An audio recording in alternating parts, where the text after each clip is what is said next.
Ladies and gentlemen, introducing to you from the land of Jamaica where reggae music originates.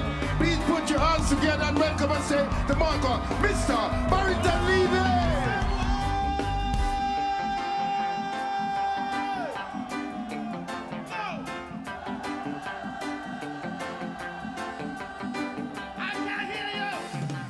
We're hanging out with the legendary reggae crooner, Mr. Barrington Levy himself.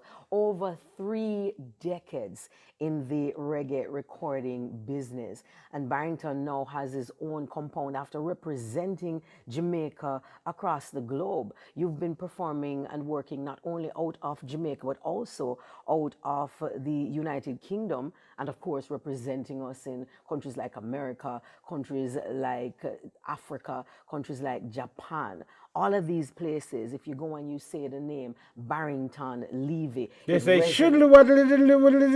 let's get it. Absolutely correct. Right.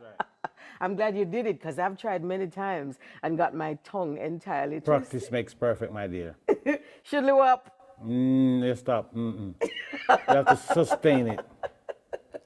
We're privileged to be at the Barrington Levy compound, the Roses compound, which is actually located in Carty Hill, which is in Clarendon. Yes. And on the compound, not only do you have this bistro, which we're seated, also it's an entertainment venue. Yes. And then the Roses recording studio. So for persons who are watching this, if they're interested in coming to Jamaica to record their album, even a single, they can come, they can use the studio facilities, and they can also be bed and breakfast. Yes, definitely. Mm-hmm. Now, one of the things I want to ask you about right off the bat is the movie deal that you have. There's a movie being aired on Netflix now. What's the name of the movie? Holiday Fall.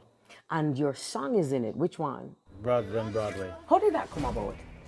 Well, they call us up and said that they want to use the song in the movie.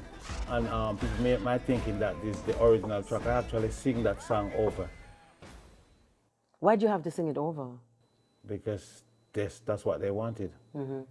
Yes. A deal like this, what does it mean for you? What does it mean for reggae, for Jamaica even?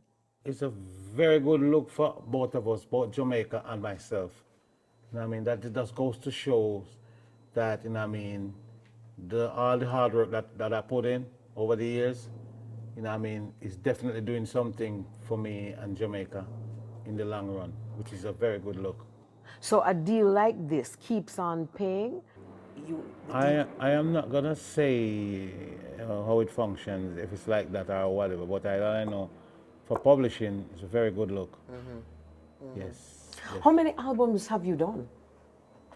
How many albums have I done? I would say 5, 6 albums. Mm-hmm.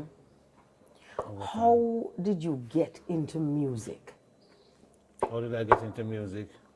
I get into music from the time I leave school. You know, I mean, I'm saying to my mom that I want to be a singer, and my sister and my brother, them used to like laugh at me and saying, you can sing. And they were the first one who used to say, well, I didn't pay them no mind. I just do what I have to do.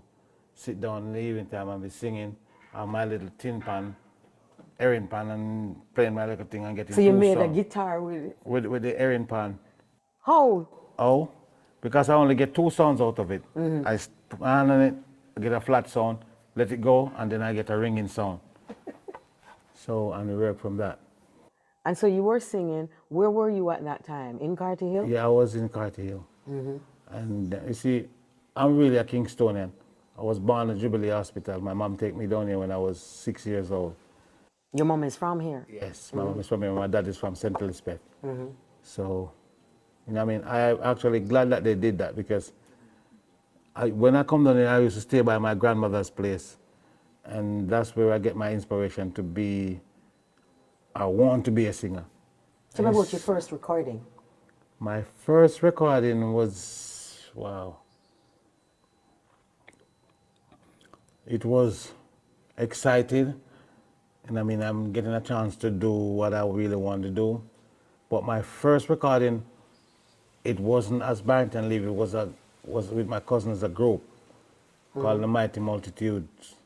And we sing one song together called My Black Girl, which Tabby Dobson was the producer, and he take it to America, and we don't see him back from that. Was it ever released? Yes, it did release. And the first time I hear about that song was from this artist called Ski and Success. He has a copy of the 45, Disco 45 that is, vinyl. And he played it. I'm like, whoa. So you never made money from that?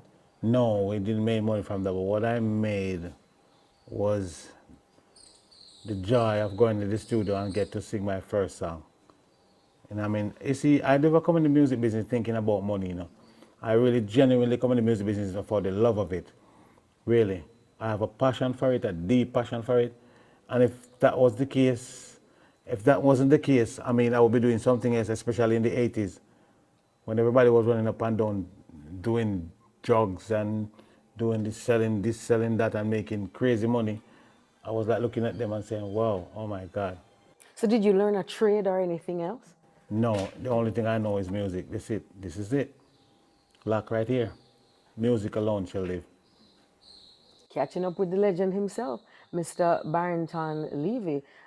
You're also going to be telling us about how then did you start to make money in the music business? I never make money in the music business until I leave from Jamaica and decide to go to England to live and start to make recording over there.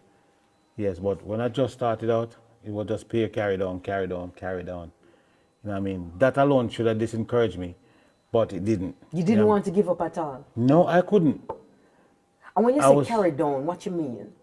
I mean, they released the music sell, and my first album, I did not get a dime from it. Which album is that? Bounty Hunter. Yes. Who produced that album? That album was produced by Henry John Jalaz and was distributed by Jalife Record in New York. Who wrote the songs on that? I did. And you received no money, no publishing, No, nothing? the only thing I know is that John just take my album and take it to Greensleeves in England and sell my publishing and tell him that he write my songs and sign a publishing deal with Greensleeve for 50 years. Now I have to either take them to court to get back my work, my thing, and that's about it. But was this not an agreement with yourself and the producer? No, I did not have an agreement because you have to understand that them times I didn't know anything about music business. All I know that I have a passion for it, and as for the business part of it, is after I went to England, I realized that it's a business and not just my passion that I'm thinking that I for it. I mean, it's a business. And from there, that's it. I just carry on same way, you know what I mean? I just carry on. I did not give up. Because, you know what I mean, whatever them do was bitter to their belly, really. You know what I mean? How could you alone want to live? What kind of heart or mind do you have? You know what I mean? I sit there in the studio with you, sing. Sometimes majority of the songs that I sing when I just come in the business was on hungry belly. I mean, really hungry belly, no food, just singing on empty stomach. You know what I mean? My resistance is getting weaker. I can't stand the pressure. I can't get any weaker. I've got to find some other treasure. I need nothing to be a man, because I was born a man, and I deserve rights to live.